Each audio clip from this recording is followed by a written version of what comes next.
दिल्ली की सड़कों पर माहौल कुछ अलग ही था। ढोल नगाड़ों की गूंज, तिरंगे और पार्टी के झंडों से सजी भीड़ और हर चेहरे पर जीत की चमक। ये जश्न था आम आदमी पार्टी के नेता संजीव झा की चौथी ऐतिहासिक जीत का। इस जीत ने न सिर्फ राजनीति के नए आयाम गढ़े, बल्कि जनता के विश्वास की एक नई कहानी भी लिख दी। चुनाव परिणाम के बाद संजीव झा ने मतगणना केंद्र पर ही अपना विजयी प्रमाण पत्र प्राप्त किया, जहां का माहौल उत्साह से भरपूर था। समर्थकों की भीड़ और जयकारों के बीच संजीव झा ने अपने कदम बढ़ाए। प्रमाण पत्र लेने के बाद मीडिया से बातचीत में उन्होंने अपनी इस जीत को जनता की सेवा और ईमानदार के साथ ही स्वच्छ राजनीति की जीत बताया। उन्होंने कहा, यह जीत मेरी नहीं, हर उस आम आदमी की है जिसने मुझ पर भरोसा किया। ये हमारी एकजुटता और मेहनत की जीत है। मैं अपने वादों पर खरा उतरूंगा और जनता के लिए दिन रात काम करूंगा। देखिए, मैं तो पहले अपने क्षेत्र की जनता का आभार व्यक्त करता हूं कि उन्होंने फिर से विश्वास दिखाया है। मैं उनकी विश्वास खरीद करने की 100% कोशिश करूंगा।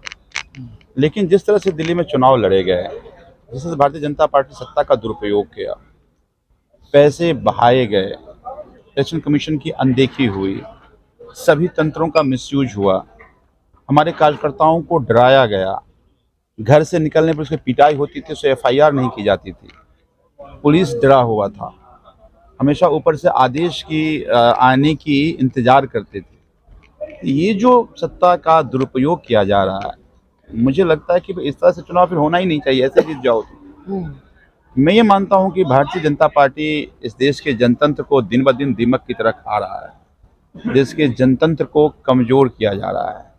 जनादेश को या तो खरीदने की कोशिश की जा रही है और डराने की कोशिश की जा रही है। तो अगर जनादेश डरा कर लिए जाएंगे, जनादेश खरीद कर लिए जाएंगे, तो जनतंत्र नहीं बचेगा। ये लड़ाई बहुत लंबी है। फैसला जो भी जनता का है सरमाथों पर, और ये लंबी लड़ाई की शुरुआत है। राजनीति में हमेशा हर दिन कोई ना कोई सीख होती है और रोज सीखते रहना चाहिए। और जितने आप सीखेंगे उतने ही आप मैच्योर रिप्रेजेंटेटिव बनेंगे। आप तो हमेशा सीखते रहें, सीखे हैं, सीखते रहेंगे। लेकिन मुझे लगता है कि ये एक बड़ी लड़ाई है और इस सभी बात की समीक्षा हमारे जो टॉप लीडरशिप है वो बैठकर तय करेंगे कि आगे की दिशा क्या हो। जैसे ही वे हॉल से बाहर आए, समर्थकों ने उन्हें फूलों से लाद दिया। इसके बाद खुली जीप में खड़े संजीव झा ने जनता का अभिवादन किया। पूरे इलाके में ढोल नगाड़ों और जयकारों की गूंज थी। हर गली, हर सड़क ने उस दिन एक नई ऊर्जा महसूस की।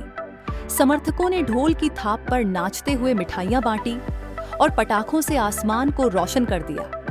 संजीव झा की यह चौथी जीत सिर्फ उनके राजनीतिक कौशल का नहीं, बल्कि जनता के प्रति उनकी निष्ठा और काम के प्रति उनकी लगन का प्रमाण है। इस जीत के साथ उन्होंने यह साबित कर दिया कि राजनीति में ईमानदारी और सेवा का रास्ता आज भी सबसे मजबूत हो सकता है। अब सभी की निगाहें उनके अगले कदमों पर टिकी हैं, क्योंकि यह जीत नई उम्मीदों और सपनों का संदेश लेकर आई है। हमसे जुड़े रहने के लिए हमारे YouTube चैनल को सब्सक्राइब करें और नई वीडियो की नोटिफिकेशन के लिए बेल आइकॉन को दबाएं। अगर आप ये वीडियो Facebook पर देख रहे हैं तो लाइक जरूर करें और ज्यादा से ज्यादा शेयर करें। धन्यवाद।